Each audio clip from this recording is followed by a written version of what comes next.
O relógio na parede do quarto marcava 3h17 da manhã, quando Marta acordou pela última vez.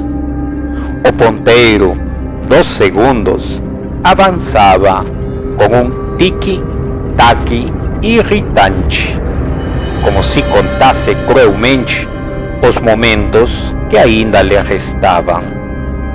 O ventilador antigo no teto rangia, espalhando um ar morno e denso que mais sufocava do que aliviava. O calor parecia vir de dentro dela, queimando seus órgãos, corroendo sua carne de dentro para fora, como se algo estivesse vivo ali, devorando-a lentamente. As paredes descascadas do apartamento, manchadas de umidade, pareciam se fechar ao seu redor, sufocando qualquer esperança. O cheiro agridoce de mofo misturado ao suor e sangue seco impregnava o ambiente, tornando o ar quase irrespirável. A dor era uma presença constante, latejando em cada fibra do seu ser, enquanto seus olhos semicerrados tentavam se ajustar à penumbra. No centro daquela agonia, Marta reconhecia a própria sentença. O câncer no fígado, diagnosticado tardiamente no Hospital Ofir Loyola, já não precisava de confirmação médica. Ela sentia a morte em cada respiração curta e ofegante. Tentou gritar, chamar por alguém, qualquer um, mas sua voz saiu como um sussurro rouco, um som abafado que mal ultrapassava os limites da própria garganta. O telefone sobre a cômoda parecia zombar dela, a tela escura, refletindo seu rosto cadavérico, pálido e afundado. Ninguém atenderia agora. Os amigos haviam sumido, a família desaparecido como fantasmas que já tinham desistido dela antes mesmo da doença avançar. O relógio avançava impiedoso e Marta sabia: o tempo não era mais seu aliado. Enquanto o corpo se contorcia em espasmos involuntários, Marta percebeu algo que congelou o pouco de sangue que ainda circulava em suas veias. No canto do quarto, onde a luz fraca do poste da rua mal alcançava, uma sombra se formava, densa e palpável. Não era apenas uma mancha escura das paredes mofadas, tinha forma, presença, intenção. Primeiro pensou ser um delírio da febre, mas conforme a sombra se movia, lenta e silenciosa, Marta sentiu o frio da morte se aproximando. Era alta, desproporcional e parecia se arrastar pelo chão, como se flutuasse sobre um abismo invisível. Marta tentou desviar o olhar, mas os olhos ardiam, presos naquele vazio sem rosto que a observava implacável.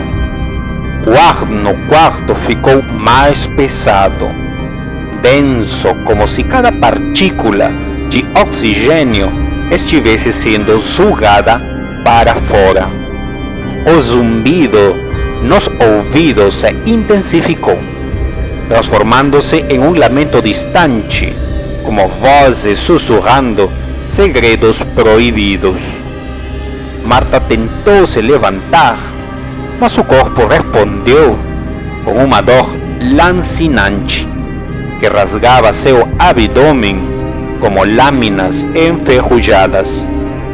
O suor escorria frio pela testa, misturado às lágrimas que ela não conseguia conter. A sombra no canto do quarto se aproximava lenta, quase saboreando o pânico que agora tomava conta dela. A cada passo silencioso da entidade, o relógio parecia bater mais alto, como se o tempo estivesse se acelerando para o momento final. O cheiro no quarto mudou. Não era mais apenas o mofo ou o suor da febre. Havia algo mais, algo metálico, o odor agridoce de carne prestes a apodrecer. Marta respirava com dificuldade, cada inspiração um esforço que parecia rasgar seus pulmões. A sombra agora pairava ao lado de sua cama, tão próximo que ela podia sentir o frio emanando daquela presença antinatural. Mas o que mais aterrorizava não era a proximidade, e sim a familiaridade daquele ser. Havia algo naquilo que lembrava a morte de sua mãe, o olhar vazio do pai quando ele desapareceu para nunca mais voltar. Era como se todas as perdas de sua vida tivessem tomado forma naquela figura grotesca, que agora estendia uma mão invisível na direção do seu peito. Ela tentou fechar os olhos, acreditar que aquilo era apenas fruto da doença, mas a sensação era real demais. Sentiu dedos gelados pressionando sua pele, deslizando como serpentes sob sua carne, tocando diretamente sua alma. O relógio continuava marcando o tempo, cada segundo ecoando como uma sentença final. Marta percebeu que não havia mais diferença entre o que era real e o que era delírio. A dor, o medo, o desespero, todo se fundia em um único sentimento esmagador. A cidade lá fora dormia, alheia ao horror que se desenrolava naquele apartamento. O som distante de um barco no rio Guamá parecia um lembrete cruel de que o mundo continuaria girando, mesmo quando ela parasse. O relógio marcava 3h29, quando o silêncio absoluto caiu sobre o quarto. Marta tentou inspirar, mas o ar já não vinha. Sua visão escurecia nas bordas e a sombra agora era tudo o que restava em sua percepção.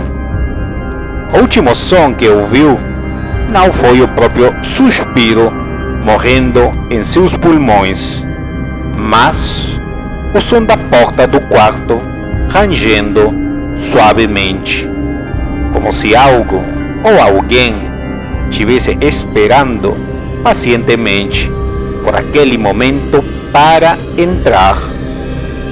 A escuridão tomou conta de sua visão e o pânico deu lugar a um vazio absoluto, como se até mesmo o medo tivesse sido arrancado dela. Mas, antes que tudo apagasse, um pensamento aterrorizante atravessou sua mente. E se isso não for o fim? Na manhã seguinte, os vizinhos sentiram o cheiro vindo do apartamento de Marta. Mas, em Belém, uma cidade acostumada com o calor e a umidade que aceleram o apodrecimento, ninguém estranhou de imediato. 2 dias se passaram até que alguém chamasse a polícia. Quando a porta foi arrombada, encontraram o corpo encolhido na cama, os olhos arregalados, congelados em uma expressão de puro terror. Não havia sinais de arrombamento, luta ou qualquer explicação lógica para o que aconteceu. Mas o mais estranho foi o relógio na parede. Mesmo sem pilhas, o ponteiro dos segundos continuava marcando 3 horas e 29 minutos. E a sombra no canto do quarto? Alguns juraram que ela ainda estava lá, observando, esperando pela próxima alma à beira do silêncio.